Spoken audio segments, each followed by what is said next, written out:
Welcome, what is up? Thank you for tuning back into the Chaos Lair. Of course, I am Chris Chaos here with your Raw 411, finally, for November the 11th, 2013. Now, I've got a lot of thoughts. Some I'm going to hit here, some I'm going to do on my podcast probably tomorrow.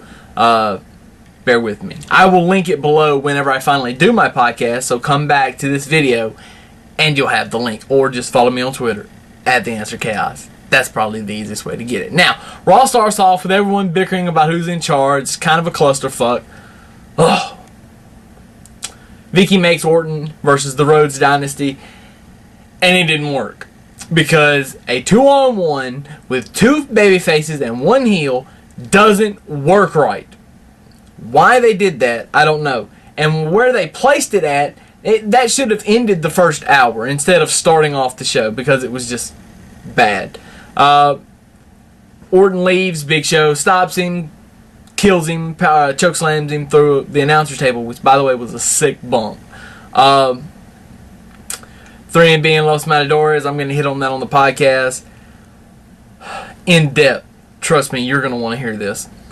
Sandown Kofi was nothing special. Ziggler Axel was a phenomenal match that didn't get the reaction that it needed to in Manchester for whatever reason.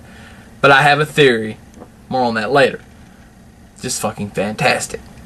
Nikki and Tamina was a really good match. 90% of it I thought was good. Couple of fuck-ups, as to be expected. And then Tamina, most notably, overshoots Nikki at the end. Very sad. Fandango, just insanely over. It just was great. I mean, and that pop at the end after he won, yeah, I mean that was pretty perfect.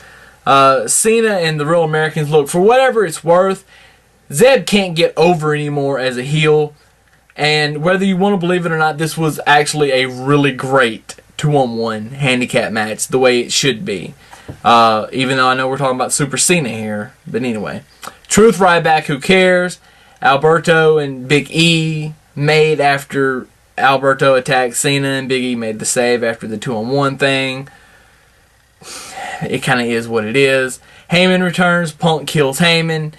And, you know, like he should. Axel gets put to sleep again. I have a lot to say about Curtis Axel on the podcast. Please listen to the podcast.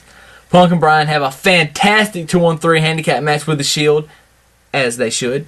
All these five guys are money, and you know they're going to do great things. And they were closing Raw for a reason in Manchester, because it would be super over, and it was. The Wyatts come out, them and the Shield get into it. Then they realize, hold on, that's who we need to be fighting. They go after him. Punk and Bryan, Usos, the Rhodes Dynasty makes a save. So yes, this could be a huge Survivor Series match. 6-on-6. It could happen. Don't know that I'm a huge fan of that, but as it looks, they're not going to do another. They're probably not going to do another match, another elimination match for the Survivor Series. So let them have it. 6-on-6. It's overkill. But if they don't do another one, then I guess it's perfect. Anyway, that's all I got for this edition of the Raw 411. Deuces, as always, in Chaos, out.